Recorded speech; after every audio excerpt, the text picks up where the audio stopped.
led the Lakers to a 107-98 Game 1 win over the Rockets on Saturday, finishing with 19 points and 13 assists to spark the offense. Kevin Durant was ruled out shortly right before tip-off with a knee contusion. Luke Kennard had 27 points for the Lakers, shooting a perfect 5 for 5 from 3. Game 2 is tomorrow night. Durant listed as questionable. So the Lakers have won the first game of a playoff series for the first time since 2023 Western Conference semifinal when they won Game 1. The Lakers have gone on to win the series 32 straight times when that does happen. So how much stock are we going to put into Los Angeles and their win over a Rockets team that did not have Kevin Durant, Wendy? How much stock you put into it? Yeah, so first off, the Durant injury is the most relevant thing that's gone on in the first weekend of the NBA playoffs. It popped up on their injury report on Friday. Who knows when it actually happened? It happened in practice in the lead up to it. They obviously didn't have to reveal that. They reveal it right because at their last possible second, they have to reveal it. He goes out there and goes through this. Kevin Durant is a guy who's played hurt before, okay? This is a guy that came back from a calf injury and tore his Achilles. This is not a guy who shrinks away from playing a playoff game. If he said he was too injured to play, that is a very worrisome thing. Durant not being there changes the dynamic of the whole series because, frankly, the Rockets offensively, without Durant, they just become a completely different looking team.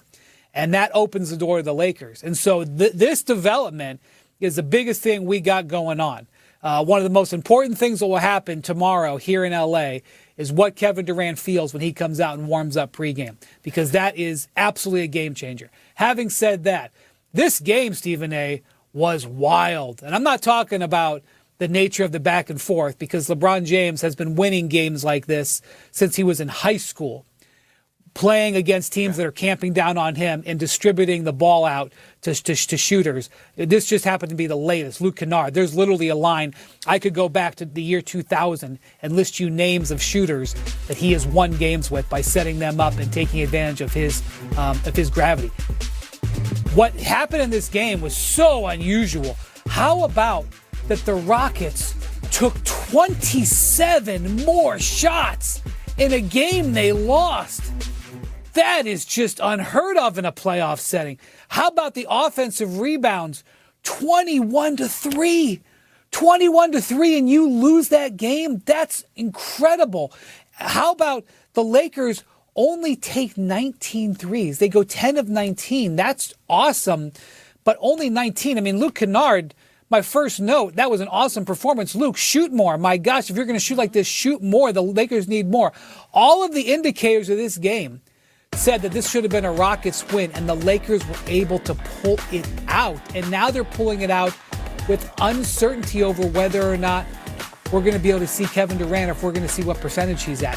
This, to me, is the most interesting thing we've got going on. Can Luke Kennard keep this up? By the way, DeAndre Ayton completely outplaying Alperen Şengün. Great performance from Ayton. Absolutely unacceptable from Şengün, Stephen A. This is where the focus is. Sometimes at ESPN, we are guilty of putting the spotlight on the Lakers when they don't deserve it. They deserve it right now. This is a fascinating series, a fascinating situation that's developing here. What an indictment against the Houston Rockets. What an indictment. First of all, I almost collapsed when I saw right before the game Kevin Durant gets injured. Who the hell did he bang knees with early in this week? They should be exiled from Houston. How the hell do you let that happen? How do you let Kevin Durant get hurt? He ended the regular season healthy. He was ready for the playoffs, and he gets hurt practicing against the teammate. Who the hell was that teammate? I want to know who he is. You understand what I'm saying? Let him ban him for the rest of the damn playoffs, for crying out loud. You got to do everything you can to safeguard KD Trey. He's everything to this franchise. Without him, they're nothing more than they were last year. He's the difference. He's the number one offensive option. He's the reason, okay? You had expectations this year. You can't let anything happen to him. You got to put him in a bubble, wrap him in some foam, do something, do anything you can to protect him, to make sure he's ready. Because without him, they're not winning this series at all. Even without Luka Doncic and without Austin Reeves, they're not winning this series without Kevin Durant. LeBron is just too great. Even at this point in time in his career, he's just entirely too great for them to go out there and lose to a Houston Rockets team without Kevin Durant. Now let me accentuate your points even further, Wendy. Lakers won the game despite getting outscored 24-7 in points off turnovers, despite getting out-rebounded, 44-35, including 21-3 on the offensive It's crazier glass. and crazier. You had four individual players in Jabari Smith Jr., Shagun, Amen Thompson, and reserve Deshaun Tate. They all had more offensive rebounds than everybody on the Lakers combined. Okay? You're talking about the Lakers got 3 offensive rebounds. All 3 came from DeAndre Ayton. And I'm just looking at that and I'm saying, you lose this game? You lose this game despite the inordinate amount, 27 more shots than the Los Angeles Lakers, despite your dominance on the offensive glass, despite your dominance in rebounding, despite your dominance off turnovers, you still managed to lose that game. You know why you lost that game? Because you can't freaking shoot. You can't score. How many open shots did the Houston Rockets have that they missed? They can't score the ball. That was something that KD was supposed to resolve. And unfortunately, that's not the case. If KD does not come back, the Houston Rockets have absolutely no chance of winning this series. And you got to go through Shagun. That's what you did last year, okay? That's what you did before Kevin Durant ever came to town. You have to go through him. All right, win, lose, or draw. If Kevin Durant's out of the game, you got to go through Shagun, period. You don't do that, it's not going to cut it.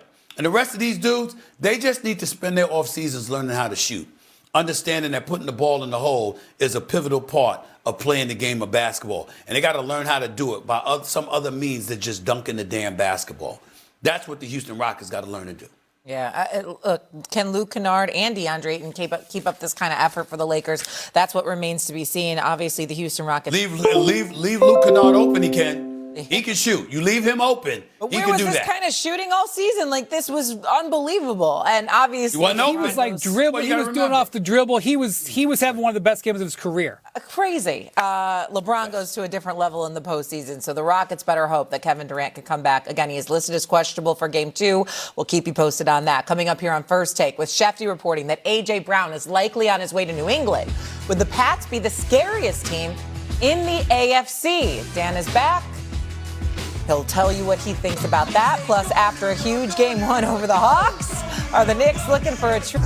Okay, we're going to talk a little Raptors, a little Cavs. That was a win for the Cavs, but I specifically want to get to Brandon Ingram after this bad boy, because he basically threw his coach on the butt. He said that his coach wanted to use him as a screener, and that him shooting 9 shots isn't going to win basketball games, Lou. That was right after Game 1 of the playoffs. What do you think? You don't love it, but at the same time, you want your star player to be kind of disappointed in only getting 9 shots. Now, some of that responsibility is BI's. He got to go out there and be aggressive. But if your coach is putting you in a position where you're not playing the type of game that's needed for y'all to have an opportunity to win a basketball game, and let alone a playoff series, it's kind of okay. I would have preferred that this message was behind the curtain and not out in the public. And sometimes your emotions are running high, and you have an expectation level for yourself.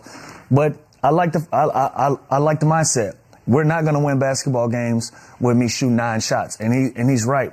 But he has to be more aggressive. His coach has to put him in a better position. But like I said, I would have preferred that conversation be had in private opposed to being out in public. The message isn't wrong at all. He's a guy. He's their best scorer. Him and Scotty, like, he's had a great season. Don't say this in the media after Game 1. It's just very premature. It's very bad optics-wise after you get a loss when the series just started. And he's not wrong. Even Darko says after the game, look, we need to involve him more, and we're going to prep to do so. So they both took accountability. But like Lou said, this is like, go to his office, like after the game, or go to the hotel room, the bus, whatever. Like have that conversation in private. And if it doesn't change, then maybe whatever, voice your opinion and get it out there, whatever you want. But like, this just seems early. You just don't want to show weakness after one game. You don't want to show that you're not. You should be united. If I'm Cleveland, we got them right where we want them. Yeah, Boogie, do you think this going to be an issue? Like, it appears as if they're not united? I mean, if I'm Cleveland, I'm liking what I'm seeing. Like you said, it's too early. The message isn't wrong, but obviously you would rather have done it, behind closed doors. But, what's baffling to me is if B.I. isn't getting the ball or getting the shots or isn't in the game plan, who the hell is? Like, as far as being Those a three scorer on the low. Raptors. Like, It's rough. that's the part that's confusing for me. When I think about the Raptors roster, like, they have some talent. You think about guys like Barnes and R.J. Barrett and Quickly, but when I look at that roster, when I think about their best scorer, it's automatically Brandon Ingram. So that part is confusing to me, and it's also an issue because why is this even a message this late in the season? Why is this a conversation? Like, this should be an automatic thing. So the message isn't wrong. Yeah, we could change, how it was delivered, but the fact that the coach is even agreeing lets you know that the message is correct.